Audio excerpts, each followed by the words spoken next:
ஜெபம் செய்வோம். அன்பும் இரக்கமுள்ள பரலோக பிதாவே, மனமகிழ்ச்சியான இந்த காலை வேளைக்காக நன்றியோடு ஸ்தோத்திரிக்கிறோம். காலை தோறும் கிருபை புதிதாக இருக்கிறதுக்காக நன்றியோடு ஸ்தோத்திரிக்கிறோம். அதிகாலையிலே என்னை தேடுகிறோம், என்னை கண்டடைவார் என்ற வார்த்தையின்படியே எல்லாரும் சேர்ந்து சொல்லுங்க, கர்த்தர் என் மேய்ப்பராக இருக்கிறார். உன்னதமானவரின் மறைவில் நான் இருக்கிறேன். எனக்கு ஒத்தாசை வரும் பர்வதங்களுக்கு என்னாக என் கண்களை ஏறெடுக்கிறேன். வானத்தையும் பூமி உண்டாக்கின கர்த்தரிடத்தில் ஒத்தாசை வரும். என் காலை தள்ளாட விட்டார். என்னை காக்கிறவர் விளங்கார். இதை சிறுவரை காக்கிறவர் விளங்குறதும் இல்லை, தூங்குறதும் இல்லை. கர்த்தர் என்னை எல்லா தீமுக்கும் விலக்கி காப்பார். அவரின் ஆத்துமாவை காப்பார். கர்த்தரின் போக்கையும் வரத்தையும் இது முதற்கொண்டு என்னென்னைக்கும் காப்பார் என்ற வார்த்தையின்படி எங்களை நடத்துகிற கிருபை காய் ஸ்தோத்திரம். உணவு உடுக்க உடையும் தங்கு இருப்பிடம் தந்து ஆசீர்வதித்து வருகிற கிருபைக்காக ஸ்தோத்திரம். ஆண்டவரை நாங்கள் நிற்பதும் நிர்மூலமாகாமல் இருப்பதும் கர்த்தருடைய கிருபையே. நம்முடைய இரக்கங்களுக்கு முடிவில்லை. நம்முடைய கிருபை காலைதோறும் புதிதாக இருக்கிறதுக்காக ஸ்தோத்திரம். யோபுவை விசாரித்தவர், ஆதாமை விசாரித்தவர், வேலி அடைத்தவர். ஆண்டவரே, எங்கள் வழிகளிலே கர்த்தர் எங்களுக்கு எப்பொழுதும் துணையா இருக்கிறவர். உமக்கு நன்றி செலுத்தி ஸ்தோத்திரிக்கிறோம். எகோவா ஈரே, எகோவா ஷாலும், எகோவா ரஃபா, சர்வ வல்லவரே ஸ்தோத்திரிக்கிறோம். பரிசுத்த ஆவியானவரே, உமக்கு நன்றி செலுத்துகிறோம். பிதாவே, உம்மை போற்றுகிறோம். இயேசுவின் நாமத்தில் ஜெபிக்கிறோம் பிதாவே, ஆமென். கல்வாரி சிநேகம் கரைத்திடும் என்னை, கல்மணம் மாற்றி கரைந்தோட செய்யும் என்ற பாடலை பாடலாம். கல்வாரி சிநேகம் கரைத்திடும் என்னை, கல்மணம் மாற்றி கரைந்தோட செய்யும். கல்வாரி சிநேகம் கரைத்திடும் என்னை, கல்மணம் மாற்றி கரைந்தோட செய்யும். கல்வாரி சிநேகம் காலங்களோறும் காவலில் உள்ளோர் காணற்றும் உம்மை களிப்போடு என்றும். காலங்கள் தோறும் காவலில் உள்ளோர் காணற்றும் உம்மை களிப்போடு என்றும். குரு சதின் ரத்தம் குரல் கொடுக்கட்டும், குரு சதின் ரத்தம் குரல் கொடுக்கட்டும். கும்பிடுவோரை குணமாக்கும் வேதம், கும்பிடுவோரை குணமாக்கும் வேதம். கல்வாரி சிநேகம் கரைத்திடும் என்னை, கல்மணம் மாற்றி கரைந்தோடு செய்யும். கல்வாரி சிநேகம் இருண்டதோர் வாழ்வில் இன்னும் வாழ்வோ, இனியாவது திருமுகம் காண. இருண்டதோர் வாழ்வில் இன்னும் வாழ்வோ, இனியாவது திருமுகம் காண. நாதாவும் சிநேகம் பெருகட்டும் என்னில், நாதாவும் சிநேகம் பெருகட்டும் என்னில். என்னை காண உம்மை காணட்டும், என்னை காணுவோ உம்மை காணட்டும். கல்வாரி சிநேகம் கரைத்திடும் என்னை, கல்மணம் மாற்றி கரைந்தோடு செய்யும். கல்வாரி சிநேகம் அற்பமான வாழ்வு அற்புதமாய் மாற, அனைத்தையும் தந்தேன் ஆட்கொள்ளும் தேவா. அற்பமான வாழ்வு அற்புதமாய் மாற, அனைத்தையும் தந்தேன் ஆட்கொள்ளும் தேவா. நான் சிறுகவும் நீர் பெருகவும் நான் சிறுகவும் நீர் பெருகவும் தீபத்தின் தீரியாய் எடுத்தாட்கொள்ளும் தீபத்தின் தீரியாய் எடுத்தாட்கொள்ளும் கல்வாரி சிநேகம் கரைத்திடும் என்னை கல்மனம் மாற்றி கரைந்தோட செய்யும் கல்வாரி சிநேகம் கரைத்திடும் என்னை கல்மனம் மாற்றி கரைந்தோட செய்யும் கல்வாரி சிநேகம். கைகளை உயர்த்தி ஸ்தோத்திரம் முதலாக உள்ளத்தின் ஆழத்திலிருந்து நன்றி ஸ்தோத்திரம் ஸ்தோத்திரம் என்று சொல்லுங்க. ஆவியானவர் போது இறங்கி வருவார். ஸ்தோத்திர பலிகளிலே பிரியப்படுகிற என் தேவன், எங்க தேவனை நாம் மகிமைப்படுத்துகிறோமோ, எங்கே அவரை நாம் உயர்த்துகிறோமோ, அங்கே தானே அவர் வந்து நம்மை ஆசீர்வதிக்கிற தேவன். ஒரு குடும்பமாக இணைந்து அவரை நாம் ஸ்தோத்திரிக்கும் பொழுது நான் நம்புகிறேன், நான் விசுவாசிக்கிறேன், ஒவ்வொரு வீடுகளிலும் அவர் பிரவேசித்து ஒவ்வொருவரையும் ஆசீர்வதிக்க அவர் மிகவும் மிகவும் மிகவும் உண்மையுள்ளவராக இருக்கிறார். ஏன்னா அவர் வார்த்தை ஒன்றும் தரையிலே விடுவதில்லை. நீங்க ஜெபிக்க ஜெபிக்க, ஸ்தோத்திரிக்க ஸ்தோத்திரிக்க, அவருக்கு நன்றி செலுத்த செலுத்த இந்த இடத்திலே தானே, உங்களுடைய ஸ்தானத்திலே தானே அவர் வந்து ஆசீர்வதிக்கிற தேவன். அங்கிருந்து அல்ல, அவர் வந்து கிட்டே வந்து தொடுகிற தேவன். அவர் வந்து கண்ணீரை மாற்றுகிற தேவன். அவர் வந்து நம்முடைய பலவீனங்களை எடுத்து போடுகிற தேவன். அவர் வந்து தொட்டு சுகமாக்குற தேவன். அவர் தொடுதலை நாம் உணர்ந்து கொள்ள முடியும். அவர் தொடுதலை என்னாலே புரிந்து கொள்ள முடியும். அவர் தொட்டால் சுகம்தான், அவர் தொட்டால் விடுதலை தான், அவர் தொட்டால் அற்புதம் தான். அவர் வந்தாலே அந்த குடும்பத்துல ஒரு பெரிய வெளிச்சம் உண்டாகும். இருளில் இருக்கிற ஜனங்கள் பெரிய வெளிச்சத்தை அவர் வந்தால் காண்பார்கள். இப்பொழுதே அந்த வெளிச்சம் எங்கள் உள்ளிலே பிரகாசிப்பதாக, எங்க வீடுகளிலே பிரகாசிப்பதாக. இனம் புரியாத ஒரு வெளிச்சம், பிரைட் லைட் ஒவ்வொரு வீடுகளிலும் பிரவேசிப்பதற்காக நம்மை நோக்கி நாங்கள் ஜெபிக்கும் பொழுது கர்த்தருடைய பிரகாசமான அவருடைய கண்கள் அங்கே வரட்டும் என்று நான் ஜெபிக்கிறேன். ஒளி பிரகாசிக்கட்டும், ஒளி பிரகாசிக்கட்டும். இயேசுவின் நாமத்தினாலே, இயேசுவின் நாமத்தினாலே எல்லாருக்கும் பலவிதமான உணர்வுகளோடு கூட அவர் இடைப்படுகிறார். பலவிதமான தொடுதலோடு கூட அவர் இடைப்படுகிறார். சிலருக்கு மெல்லிய காற்றாக, சிலருக்கு சத்தம், சிலருக்கு காதுகளிலே அவருடைய பேசுகிற அவருடைய வார்த்தை, இவை எல்லாம் கேட்பதற்காக நன்றியோடு ஸ்தோத்திரிக்கிறேன்.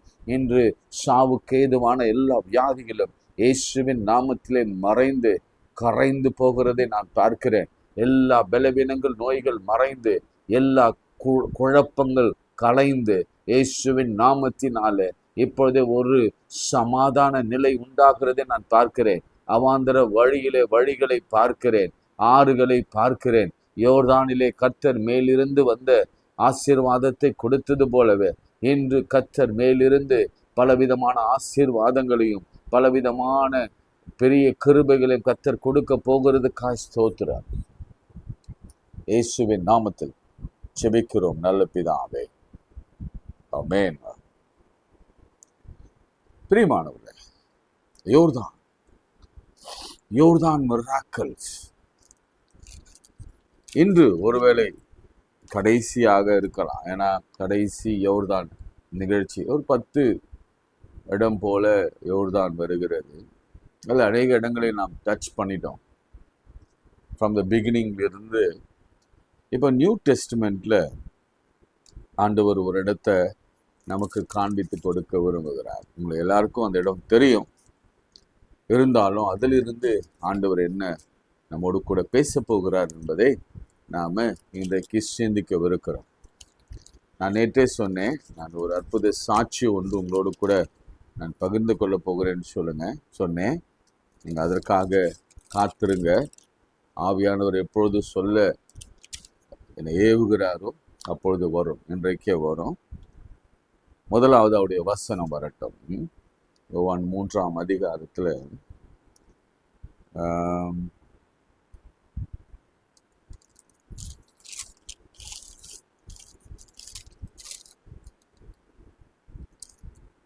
Jesus, thank you, Father.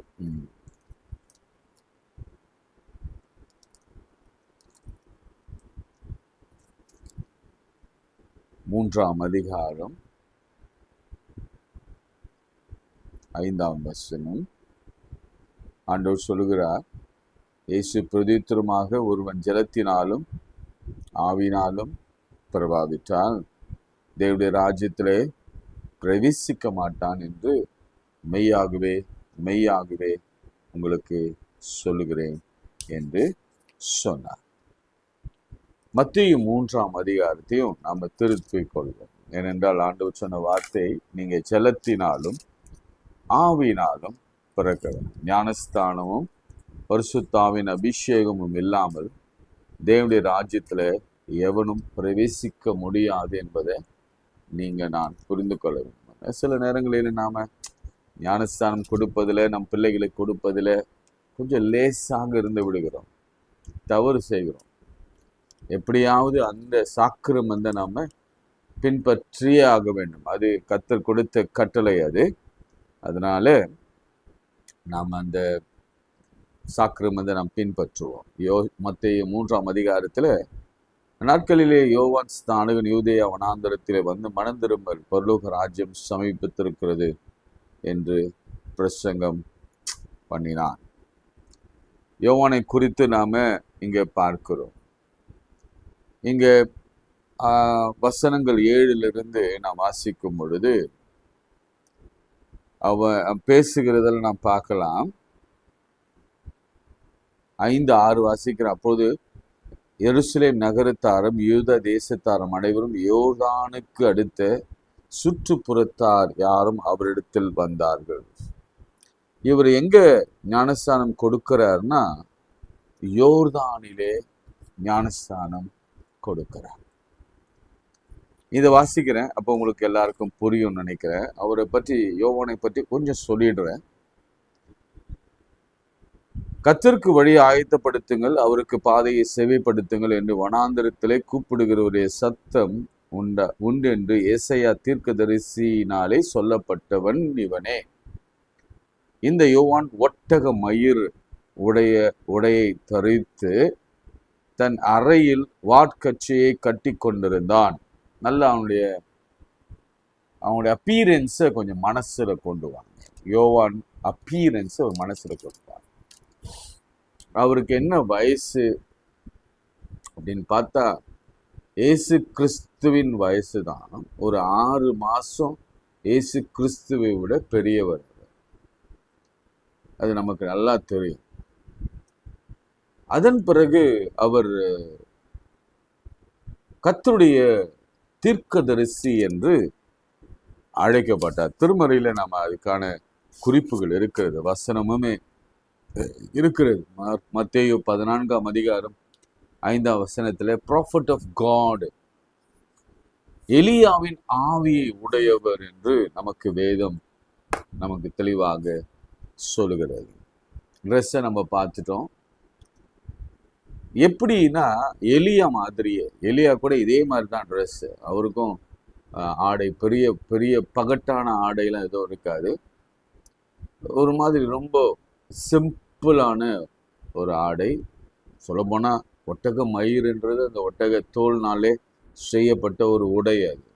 அதை கச்சை மாதிரி கட்டிட்டு இடுப்பில் தோல், அதாவது தன்னுடைய தோல் இருந்து இடது பக்கமும் வலது பக்கமும் அதை மூடி மறைத்து கொண்டு வார்க்கச்சை, அறையிலே வார்க்கச்சையை கட்டி கொண்டு அவர் சாப்பிட்ட சாப்பாடு வெட்டுக்கிளியும் லொக்கஸ்டும் காட்டு தேனியும் தான் அவர் சாப்பிட்டார். Full time ministry. அப்பா அம்மாலாம் விட்டுட்டு, அப்பா அம்மா என்னன்னாங்க தெரியாது, சகரியா எலிசபெத் ஒருவேளை அப்பொழுது உயிரோடு இருந்திருக்க முடியாது. அவர்களெல்லாம் விட்டுட்டு தனி மனிதனாக யோர்தானிலே எல்லாருக்கும் ஞானஸ்தானம் கொடுத்து ஒரு அடையாளமாக இயேசுவுக்கு வழியை ஆயத்தம் பண்ணுகிறது. அதான் பைபிள் சொல்லுகிறது. இயேசுவுக்கு வழியை ஆயத்தம் பண்ணுகிறவராக அவர் இருந்தார். அவர் கேட்பாங்க, நீங்களா அவர் இல்லை, நான் அவர் இல்லை, நான் மேசையா அல்ல, மேசையா எனக்கு பின்னே வருவார், அவருடைய பாதத்தில் இருக்கிற வாரை, செருப்பு வாரை, பாதரட்சையின் வாரை அழுப்பதற்கு கூட நான் தகுதியற்றவன் என்று அவன் சொல்வான். இன்னொரு இடத்துல சொல்லுவான், நான் சிறுகணும், அவர் பெருகணும் என்றெல்லாம் இயேசு கிறிஸ்துவை குறித்து சொல்வான். ரொம்ப தைரியசாலி. அதனாலதான் அவர் கொலை செய்யப்பட்டார் என்று உங்களுக்கு எல்லாருக்கும் தெரியும். துணிச்சலான ஒரு ஆள். அந்த அரண்மனையிலே காணப்பட்ட அந்த பாவத்தை, விபச்சார பாவத்தை, வேசித்தனத்தை அவர் வெளியே சொன்னதுனால கொலை செய்யப்பட்டார், சிறை சேதம் பண்ணப்பட்டார். இரத்த சாட்சியாய் மரித்த முதல் கிறிஸ்துவுக்காக இரத்த சாட்சியாக மரித்த முதல் சீஷன் என்று சொன்னால் அது நம்ம ஜெனரல் நாலேஜில் இதை புரிஞ்சுக்கணும், அவராக தான் இருக்கும். சரிங்களா? எனவே யோவான் மிக முக்கியமானது. அவருடைய பிறப்பின் வர்த்தமானம் உங்களுக்கு தெரியும். ஆண்டவர் காபிரியேல் தூதனை அனுப்பி வார்த்தையை அனுப்புகிறார். இந்த மாதிரி வயதான காலத்தில் உனக்கு ஒரு பிள்ளை பிறப்பான், அவனுக்கு நீ யோவான் என்று பெயரிடுவாயாக என்று சொன்ன பொழுது அந்த அற்புதம் நிகழ்ந்தது. அதை அவன் நம்ப மறுத்தான். அதனாலே கர்த்தர் அவனுடைய வாயை மூடி போட்டார். ஏற்ற சமயத்தில் எலிசபெத்துக்கு யோவான் ஸ்தானகன் பிள்ளையாக, சகரியாவுக்கும் பிள்ளையாக அவன் பிறந்தான். சரி, நேற்று நான் ஒரு சாட்சியை சொல்ல வேண்டும் என்று நான் உங்களுக்கு சொன்னேன். கடந்த 6ஆம் தேதி நீங்கள் தொடர்ந்து பார்ப்பீங்கன்னா உங்களுக்கு நீங்களே போய் வீட்டில் திரும்புவோம். ஒருவேளை கர்த்தருக்கு சித்தமானால் அந்த வீடியோவை நான் க்ராப் பண்ணி அதை திரும்ப உங்களுக்கு நான் போடுறேன், பாருங்க. உங்கள் தொண்டை பகுதியிலே ஒரு அற்புதம். கழுத்து இந்த இடத்துல இடது பக்கத்தில் ஒரு வலி, அந்த வலியிலிருந்து கர்த்தர் ஒரு விடுதலை நீங்கிறதை நான் என் ஆவியில என் சரீரத்தில் உணர்கிறேன். 6ஆம் தேதி ஜெபம் பண்ணும் பொழுது, பொதுவாக நான் ஜெபம் பண்ணும் பொழுது ஆண்டவரோடு கூட நம்ம பேசுகிற விதமே வித்தியாசமாக இருக்கும். உங்களுக்கு தெரியும், ஆண்டவர் நம்மோடு பேசுவார், நாம் ஆண்டவருடைய வார்த்தையை கேட்டு தான் நம்ம சொல்லுவோம். இது ஒரு மிஸ்ட்ரி. இது பலரால் புரிந்து கொள்ள முடியும், சிலரால் இது புரிந்து கொள்ள முடியாது. ஆனால் என்னுடைய ஊழியத்தில் அது ரொம்ப தெளிவாக நான் ஆண்டவருடைய சொல்லை கேட்டு தான் சில காரியங்களை நான் பேசுவேன். அன்றைய தினம் நம்ம 2வது ஜெபம் இருக்கும். ஃபர்ஸ்ட் ஒரு தேங்க்ஸ்கிவிங் ப்ரேயர் எப்பொழுதும் இருக்கும், அது உங்களுக்கு தெரியும். கடந்த நாளுக்காக, குடும்பத்திற்காக நாம் நன்றி செலுத்தி ஜெபம் பண்ணுவோம். அது எப்போதும் அவசியம். ஒரு நன்றி இல்லாத ஒரு வாழ்க்கை அது தேவனுக்கு பிரியமான வாழ்க்கையாக இருக்கவே முடியாது. அதனால நன்றி செலுத்தும், ஸ்தோத்திரத்தோடு கூடிய ஜெபத்தினாலும் விண்ணப்பத்தினாலும் அவருக்கு தெரியப்படுத்துங்கள் என்று ஆண்டவர் நமக்கு வேதத்திலே கட்டளை கொடுத்திருக்கிறார். அதனால நம்ம நன்றி செலுத்தலாம். இயேசுவே வானத்தை அண்ணாந்து பார்த்து ஸ்தோத்திரம் பண்ணி அதை பிட்டு சீஷர்களுக்கு கொடுத்து அப்படின்னா இருக்கு. நன்றி செலுத்தும். நீங்க அவர் கல்லறையிலே கூட ஸ்தோத்திரம் பண்ணுவார். ஆண்டவரே ஸ்தோத்திரிக்கிறார். லாசருக்கு ஜெபம் பண்ணும் பொழுது நீங்க பார்த்தீங்கன்னா நல்லா கவனிச்சு அவனுக்கு தெரியும், நீர் என்னை நேசிக்கிறீர் என்பதை எனக்கு நல்லா தெரியும், உங்க நன்றியோடு ஸ்தோத்திரிக்கிறேன், ஆனாலும் இந்த மக்கள் காணும்படியாக இந்த அற்புதத்தை நான் கேட்கிறேன் அப்படின்னு ஆண்டவர் சொல்வார். அப்போ நம்ம எல்லாவற்றையும் ஸ்தோத்திரத்தோடு தான் நம்ம அணுக வேண்டும். சரி, ஃபர்ஸ்ட் ப்ரேயர் ப்ரேயர் ஸ்தோத்திரம் ஜெபம் பண்ணுவோம். 2வது ப்ரேயர் என்ன செய்வோம், நம்ம மோசேயின் ஜெபத்தை மாதிரி நாம் ஏறெடுப்போம். மோசே எப்படி ஆரோன் ஊரும் ஜெபம் பண்ணாங்களோ, எப்படி சாலமோன் கைகளை விரித்து ஏறெடுத்து அதே மாதிரி தாவீது கைகளை ஏறெடுத்து ஜெபம் பண்ணாரோ, எப்படி யோபு கைகளை விரித்து ஜெபம் பண்ணாரோ. ஏன்னா எல்லாம் பிப்ளிக்கலா நடக்கும். நம்ம out of the text Bible நம்ம வெளியில எங்கேயும் போனதே கிடையாது. அப்படி ஒரு பழக்கமே நமக்கு இருந்ததில்லை. நான் ஒரே ஒரு காரியத்தை தான் மிஸ் பண்றேன். என்னன்னா நான் உக்காந்தே பேசுறதுனால என்னால் முழங்கால் படியிட முடியல. ஆனா நீ என்னுடைய ஏர்லியரா எங்கள் சர்ச்ல எல்லாம் நீங்க பார்த்துருந்தீங்கன்னா உங்களுக்கு தெரியும். எல்லா சர்ச்லயும் அது லைவே கூட இருக்கட்டும், அது என்னுடைய முழங்காலில் நிற்கிற மாதிரி தான் அந்த கேமராவை நாங்கள் செட் பண்ணுவோம். நான் முழங்காலில் இருந்து தான் ஜெபம் பண்ணுவேன். எல்லாவற்றையும் கடைசி ஜெபமா இருக்கட்டும், அது முதல் ஜெபமாக இருக்கட்டும், முழங்காலில் இருந்தான் ஜெபம். நீங்களும் அதை நீங்க ட்ரை பண்ணுங்க.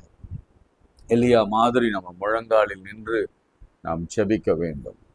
அப்படி ஜெபிக்கும் பொழுது தேவ பிரசன்னத்தை நம்ம உணர்கிறோம். நீங்க பல வேளைகளை நீங்க கவனித்திருப்பீர்கள் என்று சொன்னால் உங்களுக்கு தெரியும். நான் சுத்தமா கண்களை மூடிடுவேன். இதெல்லாம் ஏன் சொல்றேன்னா, சில ஒரு உண்மையான ஒரு ஒரு ஒரு சாட்சி உங்களோடு கூட பகிர்ந்து கொள்ள வேண்டும். நீங்களும் இந்த மாதிரியான ஜெபங்களை ஏறெடுக்க வேணும். கர்த்தர் உங்களோடு கூட பேச வேணும். நீங்க மற்றவர்களுக்காக ஜெபிக்கும் பொழுது கர்த்தர் உங்கள் வழியாக இந்த அற்புதங்களை செய்ய வேண்டும் என்பதற்காக நான் இதை சொல்லி கொடுத்து கொண்டிருக்கிறேன். கான்சன்ட்ரேஷன் தான் முக்கியம். இந்த கண்களை மூடி ஆண்டவரிடத்துல அப்படியே பார்ப்பேன். ஆண்டவர் பேசுவதையும், ஆண்டவர் வசனங்களை அனுப்புவதையும், ஆண்டவர் அந்த கேரக்டர்ஸை காட்டுவதையும், ஆண்டவர் அங்க ஜெபிக்கிற மக்கள் எல்லாரையும் ஒரு முறை என் ஆவியில போய் சந்தித்து விட்டு வருகிற மாதிரியான ஒரு ஃபீலிங் எனக்குள்ளே வரும். என்னென்ன பாடுகளோடு கூட இருக்கிறார்கள் அப்படின்னு வரும். ரெண்டாவது, சில நேரங்களில் என்னுடைய சரீரத்திலையும் சில பாடுகள் வரும் பொழுது நான் அதை புரிந்து கொள்வேன். ஐயோ, இந்த பாடுகள் வழியாக சிலர் கடந்து போகிறார்கள், அதனாலதான் ஆண்டவர் அந்த பெயினை கொடுக்கிறார், அவர் பெயினை கொடுக்கிறார் என்று சொல்லுவோம். தெளிப்பதி மாதிரி. அதனால அதற்காக நான் ஜெபம் பண்ணும் பொழுது நிச்சயமாக ஆண்டவர் அவர்களுக்கு பதில் கொடுத்து கொண்டிருக்கிறார். அப்படிதான் 6ஆம் தேதி ஜெபம் பண்ண ஆரம்பித்தோம். 2வது பாட்டில் ரொம்ப ஆண்டவரை நோக்கி நான் ஜெபம் பண்ணி கொண்டே இருந்த பொழுது ஆண்டவர் சில காரியங்களை வெளிப்படுத்தினார். வலி வேதனைகள் இருக்கிறவர்கள் பற்றி ஆண்டவர் தெளிவாக பேசிக்கொண்டே இருந்தார். அப்படி பேசி கொண்டிருந்த பொழுது ஆண்டவர் சொன்னார், நல்ல ஞாபகம் இருக்கு. அதுக்கப்புறம் தான் இன்னும் நான் அதை ரியலைஸ் பண்ண முடிந்தது. ஆண்டவர் சொன்னார், உங்களுடைய இடது காது கீழே இந்த இடத்துல உங்களுக்கு ஒரு வழி, யாருக்கோ ஒருவருக்கு ஒரு வழி இருக்கிறது. கர்த்தர் அந்த வழியை இப்பொழுது எடுத்து போடுவார். நல்லா கவனிங்க, உங்க இடது காது கீழே ஒரு வழி இருக்கிறது, கர்த்தர் அதை எடுத்து போடுகிறார் என்று சொல்லி மேலே நான் ஜெபிக்க ஆரம்பித்து அந்த ஜெபத்தை நான் முடித்து விட்டேன்.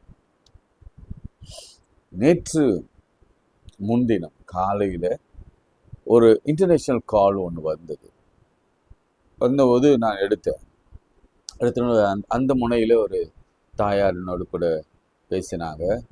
நான் இந்த ஊர்லேருந்து பேசுகிறேன் ஐயா, பாஸ்டர் ஐயா, உங்களோட கூட பேச முடியுமா ஒரு 5 நிமிடங்கள்? நான் சொன்னேன், அம்மா நான் இப்போ கொஞ்சம் மகளை விட போகிறேன், ஒரு 10 நிமிடம் கழித்து நீர் எங்களுக்கு கால் பண்ணுங்க அப்படின்னு சொன்னேன். அதன் பிறகு 10 நிமிடம் கழித்து அவர்கள் தொடர்பில் வந்தார்கள். வந்த பொழுது அவர் சொன்னார்கள், ஐயா 6ஆம் தேதி நீங்கள் ஜெபம் பண்ணுகிற பொழுது நான் தொடர்ந்து உங்கள் ஜெபத்தை பார்க்கிறேன். வெளிநாட்டில், ஆஸ்திரேலியாவில் நீங்க பாருங்க, யோசிச்சு பாருங்க, நம்முடைய ஜெபங்கள் கண்டம் விட்டு கண்டம் எவ்வளவு தூரம் அது பயணிக்கிறது என்பதை குறித்து நீங்க எவ்வளவு நன்றி உள்ளவர்களாக இருக்க வேண்டும் பாருங்க. ஆண்டவர் ஏற்படுத்தினது எவ்வளவு நான் யோசித்து பார்த்தேன்.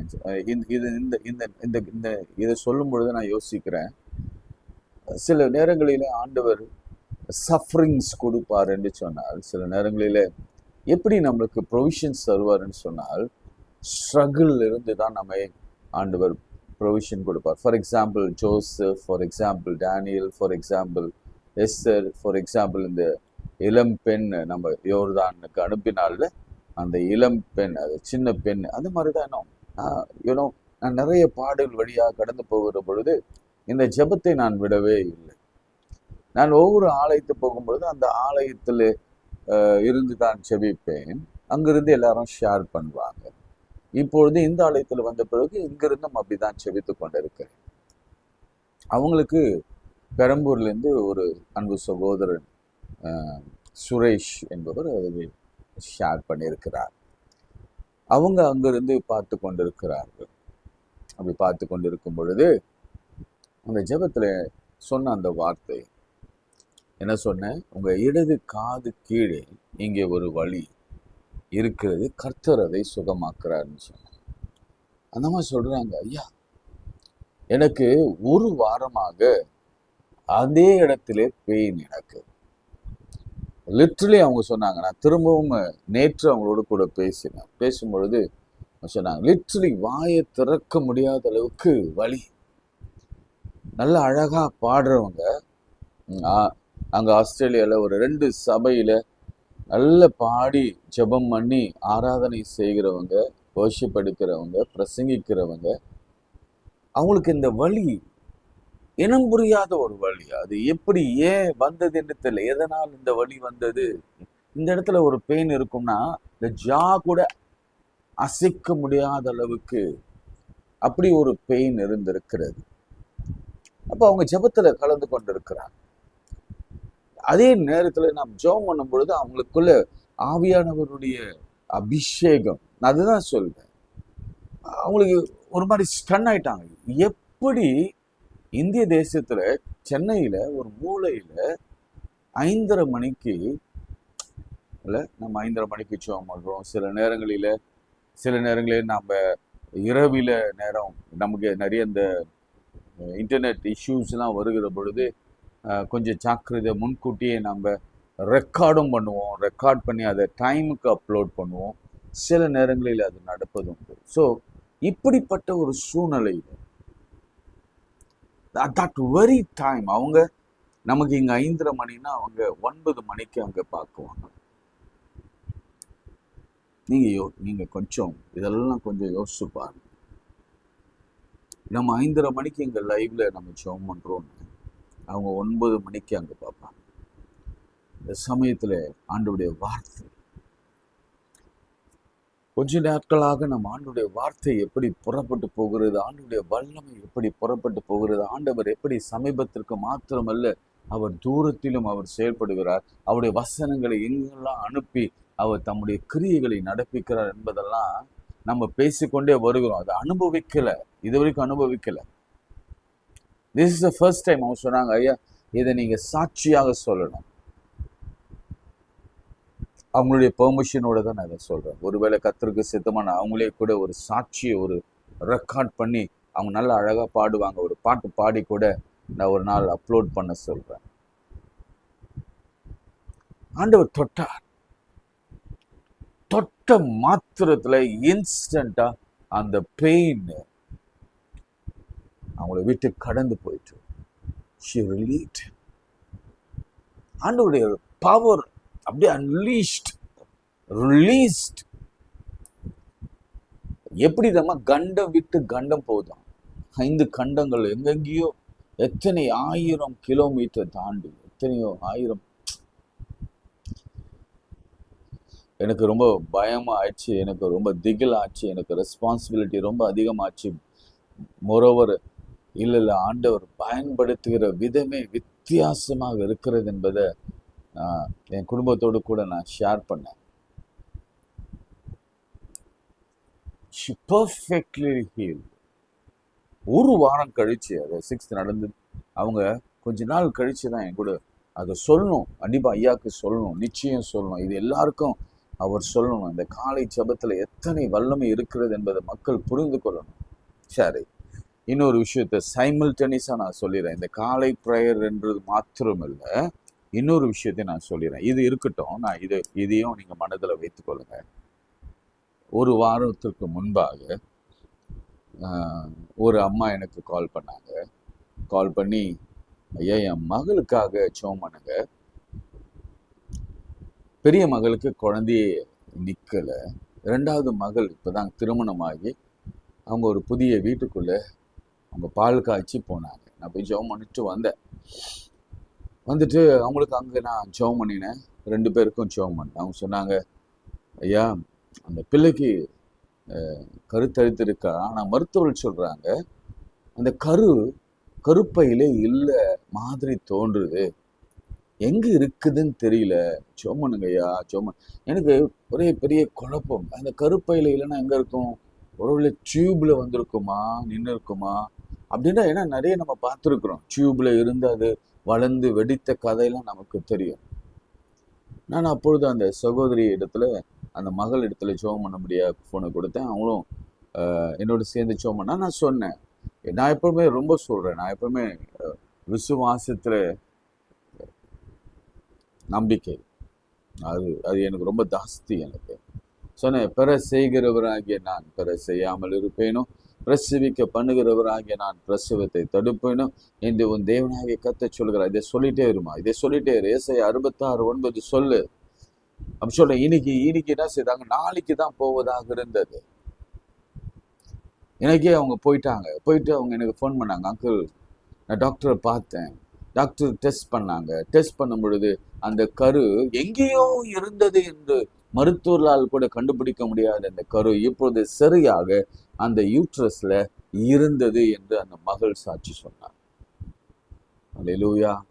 அந்த தாயாருக்கு என்ன கவலை தெரியுமா? ஏன்னா மூத்த மகளுக்கும் குழந்தை இல்லை, இளைய மகளுக்கும் குழந்தை இல்லாமல் போயிடும் என்ற ஒரு பெரிய அழுகையோடு கூட இருந்தாங்க. தாயாரும் சரி, அந்த கணவர், அவருடைய கணவர், அவர் ரொம்ப நண்பர், அவரும் சரி, அந்த பிள்ளைகளும் சரி. ஆண்டவர் எவ்வளவு பெரியவர் பார்க்க, கண் கூடா பார்க்கிறேன். தினந்தோறும் அற்புதங்களை கண் கூடா பார்க்கிறேன். அதுக்கு நான் தகுதியானவனா அப்படின்னு பார்த்தா யோவான் சொன்னதுதான், நத்திங். நான் ஆண்டவருக்கு முன்பாக ஒண்ணுமே இல்லைங்க.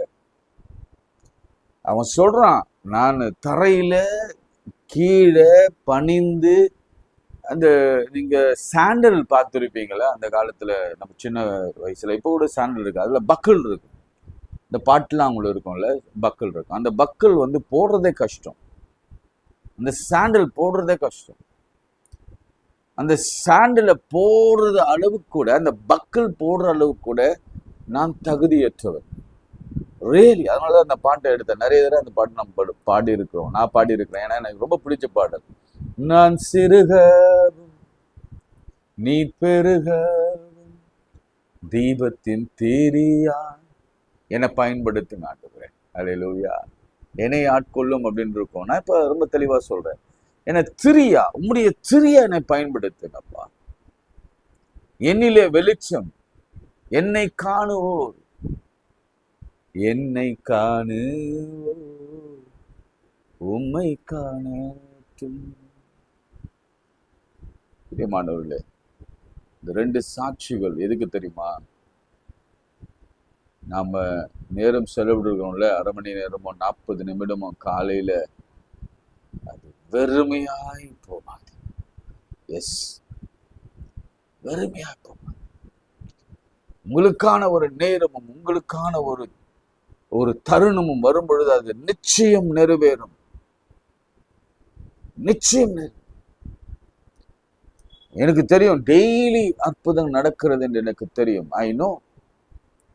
இந்த ஊழியத்தை ஆரம்பித்த பொழுது எத்தனை பேர் வந்து என்ன இடத்துல சொன்னாங்க, ஐயா உங்களுக்கு எப்படி தெரியும் நாங்கள் விசா அப்ளை பண்ணோன்னு ஒரு அம்மா என்ன கேட்டாங்க. அதன் பிறகு அந்த அம்மா எனக்கு விரோதியா மாறினாங்கன்னு வச்சுக்கோங்களேன், அது வேற விஷயம், பரவாயில்ல. ஏன்னா அது ஞாபகத்துக்கு வருது. ஏன்னா சில நன்றி இல்லாதவர்களும் இருப்பாங்கல்ல, இல்லை, ஆண்டவரிடத்துல நன்றி பெற்றுக்கொண்டு நன்றி கெட்டவர்களாக மாறுவாங்க. அவங்க சொன்னாங்க, உங்களுக்கு எப்படி தெரியும் ஒரு நாள்? ஏன்னா அவங்க சந்தேகத்தோடு வந்தாங்க என்கிட்ட வந்துட்டு, நாங்கள் விசாவுக்கு அப்ளை பண்ணியிருக்கிறோம், அந்த ரிசல்ட் வரும்னு உங்களுக்கு எப்படி தெரியும் அப்படின்னு என்ன கேட்டாங்க. குற்றம் கண்டுபிடிக்கத்தா கேட்டாங்களா என்னன்னு தெரியாது. ஆனால் தெரிய சொன்னேன், ஐ டோன்ட் நோ. ஆண்டவர் எதற்காக ஜெபம் பண்ண சொல்றாரோ, யாருக்காக ஜெபம் பண்ண சொல்றாரோ, நான் ஜெபம் பண்ணுவேன், அவ்வளவுதான் எனக்கு தெரியும். அதிசயம் நடக்கிறது, அற்புதம் நடக்கிறது, ஆச்சரியங்கள் நடக்கிறது. நான் என்ன கற்ற கருவியா, அவருடைய பாத ரட்சியா என்னை பயன்படுத்துகிறார். அதான் நான் சொல்வேன். அவனது வாருன்னு சொன்னான், நான் சொல்வேன் அவருடைய பாத ரட்சி, அவருடைய செருப்பு. அவருடைய செருப்பில் ஒட்டி இருக்கிற இந்த தூசு. ஆனா அவர் செய்கிற மகத்துவங்கள் அலாதி. அவர் என்ன செய்யறாருன்னா, இங்க இந்தியாவுல சென்னையில நாம் ஜெபிக்கிற வேலையில, ஆஸ்திரேலியாவுல சிட்னியில ஏதோ ஒரு நேரத்துல, ஏதோ ஒரு மூலையில, ஏதோ ஒரு இடத்துல ஜெபிக்கிற அந்த அன்பு தாயாருக்கு கர்த்தர் இன்ஸ்டன்டா இயேசுவின் நாமத்தினாலே ஒரு வழி நிவாரணியை கொடுப்பாருன்னா, ஒரு விடுதலை கொடுப்பாருன்னா, ஒரு அற்புதத்தை செய்வாருன்னா, நீங்க யோசிச்சு பாருங்க. அது ஒருவேளை அது ஒரு கட்டியாக இருந்திருக்கலாம், அல்லது ஒரு கிளான்ஸாக இருந்திருக்கலாம், அல்லது நரம்புல ஒரு பிளாக்காக இருந்திருக்கலாம். நிறைய நம்ம பார்க்கிறோம். இந்த இடத்துல ஒரு பிளாக் இருந்ததுன்னா மூளைக்கு ரத்தம் சொல்லாது, அவ்வளவுதான், அவங்க அதோட கூட அப்படி எதுவும் நடக்காம தேவன் எவ்வளவு ஆச்சரியமாய் நம்முடைய விசுவாசம் எங்க சில நேரங்களில் நம்ம சகரியா போலதான் ஜெபம் பண்றோம். ஆனா உங்களுக்கு நான் கொடுக்க வந்திருக்கிறேன், இந்த வார்த்தை வந்திருக்கிறது என்று சொல்லும் பொழுது, நாங்க வயசாச்சு, இது எப்படி நடக்கும், எப்படிங்க நடக்கும் அப்படின்னு நம்ம கேட்கிறோம். அதனாலதான் டிலே. இங்கே யோர்தானிலே ஆண்டவர் வருகிறார். நான் உங்களுக்கு முடிக்கும் பொழுது நான் சொல்லுகிறேன், தயவு செய்து ஜெபத்துல உங்களுக்குன்னு ஒரு வார்த்தை, எனக்குன்னு ஒரு வார்த்தை வருகிற வரைக்கும் நீங்க வாஞ்சையோடு காத்திருங்க, ஏக்கத்தோடு காத்திருங்க. கர்த்தர் நிச்சயம் உங்களுக்கான ஒரு வார்த்தை நிச்சயம் கொடுப்பார், நிச்சயம் கொடுப்பார். தினந்தோறும் அவர் செய்து கொண்டிருக்கிறார். அது என்னால ஆவியில உணர முடிகிறது. நிறைய அற்புதங்கள். அதனால நீங்க செய்ய வேண்டிய காரியம் என்னன்னா, உங்களுடைய பங்கு என்னன்னா, தயவு செய்து இந்த ஜெபத்தை எல்லாருக்கும் ஷேர் பண்ணிவிடுங்க. அதுதான் நீங்க எனக்கு செய்கிற மேலான உதவி, ஆண்டவருக்கு செய்கிற மேலான கடமையும் கூட. அனுப்புங்க.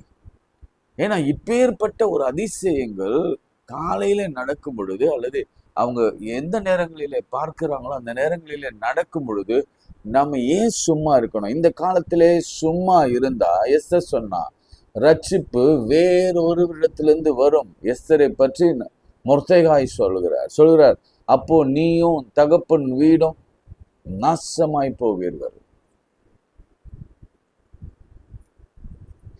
அதனால நம்ம சும்மா இருக்கக்கூடாது. அந்த 4 குஷ்டரோகிகள் சொன்னாங்க, இது மௌனமா இருக்கிற காலம் அல்ல, நாம் உடனடியாக அதிகாலையில எழுந்து ராஜாவின் அரண்மனைக்கு போக வேண்டும். நாம் அங்க செத்தாலும் சாகுறோம், இங்கிருந்தாலும் சாவோம். அதனால அங்க போய் அநேகருக்கு உதவியாய் சாகலாம், ஒன்றும் பிரச்சனை இல்லை. போயிட்டு இந்த மாதிரி நிறைய குவியலாக புதையல்கள் இருக்கிறது என்பதை நாம் சொல்லுவோம். சமாரியாவில் யோவான் சொன்னான், repent. நான் பல வேளைகளில் இந்த காலை வேளையில அந்த ரிப்பெண்ட் பற்றி நான் எடுப்பதில்லை. காரணம் என்னன்னா, நம்ம காலையில ஒரு நல்ல வார்த்தையோடு கூட நாம் எழும்ப வேணும். ஆனா சில நேரங்களில அதுவும் வரும். ரிப்பெண்ட், ஆக்ஸ் வேறருகே வைக்கப்பட்டிருக்கிறது. நமக்கு காலம் செல்லாதுங்க. இருக்கிற காலத்திலே நாம் பிரயோஜனப்படுத்திக்கொள்ளும். ஆண்டவருக்காக ஏதாவது வாழ்ந்து நம்ம ஆண்டவருக்காக மறிக்க நாம் தயாராக வேண்டும். அதனால தயவு செய்து சொல்றேன், நீங்க செய்ய வேண்டிய ஒரே ஒரு காரியம், உங்களால் முடிந்த வரைக்கும் இந்த மார்னிங் ப்ரேயரை நீங்க ஷேர் பண்ணுங்க. அப்படி முடியலையா, இதை அனுப்ப வேணான்னு பிரியப்படுறீங்களா, அதுல இருந்து கிடைக்கிற சில வசனங்கள் வரும்ல, அன்னைக்கு வரும். அன்னைக்கு ஒருத்தரை பற்றி நம்ம பேசியிருப்போம், ஒரு காரியத்தை பற்றி சிந்தித்திருப்போம், செபித்திருப்போம், ஒரு அற்புதத்தை பற்றி நம்ம ஷேர் பண்ணியிருப்போம். அதை மற்றவர்களுக்கு சொல்லி கொடுங்க. இன்றைக்கு நீங்க கேட்டீங்கல்ல, எப்படி ஆண்டவர் சென்னையிலிருந்து நேர சிட்னிக்கு கொண்டு போறார் ஒரு அற்புதத்தை, அதை சொல்லுங்க. எப்படி கரு எங்க இருக்குது என்று கூட கண்டுபிடிக்காத நிலையில, கண்டுபிடிக்க முடியாத மருத்துவர்கள் குழம்பி இருக்கின்ற வேளையில, கர்த்தர் எங்கிருந்தோ அந்த கருவை திரும்ப கொண்டு வந்து அந்த யூட்ரஸ்ல வைத்தாருன்னா, அவரை பற்றி நம்ம சொல்லாம இருந்தா அது நமக்கு தான் அவமானம். ஆண்டவர் கணக்கு கேட்பார், நிச்சயம் கணக்கு. தொலைந்து போன ஆக்ஸ் எங்க தொலைஞ்சிச்சுன்னு தெரியல. அவன் கடன் வாங்கினேனே, இரவலாய் வாங்கினேனே. நான் இன்னைக்கு சொல்றேன், அநேகருடைய கடன்கள் அடைக்கப்பட போகிறது. எப்படிங்க? ஆழத்தில் இருக்கட்டும், நம் வாழ்க்கை ஆழத்தில் இருக்கட்டும், அது அது ரொம்ப டீப்பரா இருக்கட்டும். கர்த்தர் அதை மேலே வர வைப்பார், அடைக்க வைப்பார். இரவெல்லாம் வாங்கினதெல்லாம் திரும்ப கொடுக்க வைப்பார். இதுதான் யோர்தான் அனுபவம். இன்னொரு அனுபவம் சொல்றேன், இன்னைக்கு நேரம் எடுத்தாலும் பரவாயில்ல. இயேசு ஞானஸ்தானம் பெற்று கரை ஏறணும்னு ஒரு வார்த்தை வந்தது, பரலோகத்திலிருந்து ஒரு சத்தம். இன்றைக்கு அந்த சத்தம் உங்கள் எல்லா வீடுகளிலும் கேட்க போகிறது. நல்ல செவி கொடுத்து கேளுங்க. என்னன்னா, இவர் என் நேசகுமாரன், இவரிலே நான் பிரியமா இருக்கிறேன். யாரெல்லாம் கேட்கிறீங்களோ அவங்களெல்லாம் ஆண்டவர் பார்த்து சொல்லுகிறார், இவள் என் நேசகுமாரன், இவங்க என் நேசகுமாரன், இவன் என் நேசகுமாரன், இவர் என் நேசகுமாரன், இவரிலே நான் பிரியமா இருக்கிறேன் என்றால் வார்த்தை வருகிற இடங்களில் எல்லாம் என் ஆண்டவருடைய நேசம், பாசம் நம்ம குமாரனாக குமாரத்தியாக அவர் மாற்றுகிறார். எவ்வளவு பெரிய ஆச்சரியம்! வானம் திறக்கப்படுகிறது, பரிசுத்த ஆவியானவர் புறாவை போல இறங்கி வருகிறார். ஓ க்ளோரி க்ளோரி, தேங்க்யூ லார்ட். அபிஷேகம். நான் பேசிக் கொண்டிருக்கின்ற பொழுதே எனக்குள்ள அந்த அபிஷேகத்தை நான் உணர்கிறேன். சில யோசிக்கிறாங்க, இது தகுதியானவனா? தகுதியை பார்க்காதீங்க. ஆண்டவர் தகுதியை பார்த்து கிருபைகளை கொடுக்கிறவர் அல்ல, கிருபைகளை கொடுத்து நம் தகுதியாக மாற்றுகிறவர். அல்லேலூயா, தேங்க்யூ ஃபாதர். கிருபையினாலே அபிஷேகித்து, கிருபையினாலே அற்புதம் செய்து, கிருபையினாலே நம்மை குணமாக்கி, கிருபையினாலே நம்மளை உயர்த்தி, கிருபையினாலே நம் கடன்களை அடைத்து அவர் தகுதியை ஏற்படுத்துகிறவர். டைமிங் பாருங்க. வார்த்தை நீங்க எந்த நேரத்திலையும் கேட்கலாம். இந்த வார்த்தை உங்களுடையதா இருந்தா அதே வேளையில கர்த்தர் உங்களை தொடுவார். அல்லேலூயா. இந்த ஆண்டவர் இந்த யூட்ரஸ் பகுதியை தொட விரும்புகிறார். ஜெபம் கண்ண மூடலாம். நான் பேசிக்கொண்டிருந்த பொழுதே ஆண்டவர் இங்கதான் நிறுத்தி ஜெபம் பண்ண வைக்கிறார். அன்று அந்த இடது காது கீழே இருந்த அந்த வேதனை, அது எதனால் வந்தது என்று எனக்கு யாருக்கும் தெரியாத அந்த வேதனையை நீக்கின ஆண்டவர் இன்று அவர் ஜெபிக்க சொல்லுகிற இடமே யூட்டரஸ் தான். எஸ் லார்ட், யூட்ரஸை தொடுகிறார். அங்கு ஒரு அற்புதம். நான் ஒரு அழகிய இருதயத்தை பார்க்கிறேன். கல்லான இருதயத்தை எடுத்து போட்டு சதையான இருதயத்தை, ஐயா சுருங்கி போச்சு. ஆண்டவர் நினைச்சா ஒரு நிமிடத்துல அதை பலூன் மாதிரி பெரிதாக மாற்ற முடியும். ஆன்ஜியோ என் இயேசுவின் ரத்தத்தினாலே அவர் செய்ய முடியும். அவருடைய விரல் அதை தொடும். அந்த அம்மா சொன்னாங்க, ஆண்டவர் என்னை மருத்துவமனைக்கும் என்னுடைய ஆபரேஷன் தியேட்டர் அழைத்து கொண்டு போகும் பொழுது என் நேசர் ஏசி என் கரம் பிடித்து என்னை அழைத்து கொண்டு போனார். அல்லேலூயா, அல்லேலூயா. கரம் பிடித்து அழைத்து, எப்பவுமே மயக்க மருந்து கொடுத்த பிறகுதான் இப்படிப்பட்ட காரியங்கள்லாம் நடக்கும். ஆனால் அவங்க முன்னாடியே ஜெபம் பண்ணும் பொழுதே அவங்க தரிசனத்துல நிஜமா அவங்க சொன்ன காரியம் என்ன, என்னை கரம் பிடித்து என்னை மருத்துவமனைக்கு அழைத்து சென்று அவரே மருத்துவம் பார்த்தார், மருத்துவம் செய்தார். அல்லேலூயா. ஜீவன் ஜீவிக்கிறார். என்றும் கூட வயிறு பகுதிகள், யூட்ரஸ் மாத்திரமல்ல, வயிற்றில் இருக்கிற எல்லா பகுதிகளிலும், அது ஜீரண உறுப்பாக இருக்கலாம், குடலாக இருக்கலாம், அது கணையமாக இருக்கலாம், அது சிறுநீரகமாக இருக்கலாம், ஒரு வயிற்று பகுதியை ஆண்டவர் பார்க்கிறார் என்று தொடுகிறார். இயேசுவின் நாமத்தினாலே சொல்லுங்க, என் நாமத்தினாலே எதை கேட்டாலும் அதை தருவேன்னு சொன்னீர் அல்லவா? இயேசுவின் நாமத்தினாலே இவைகளை கேட்கிறேன் எங்கள் நல்ல பிதாவே. ஆமென். நமது ஆண்டவராகிய இயேசு கிறிஸ்துவின் கிருபை, பிதாவாகிய தேவனுடைய அன்பு, பரிசுத்த ஆவியின் ஐக்கியம் நம் அனைவரோடும் இன்னும் சதாக்கள் நிலைத்திருப்பதாக.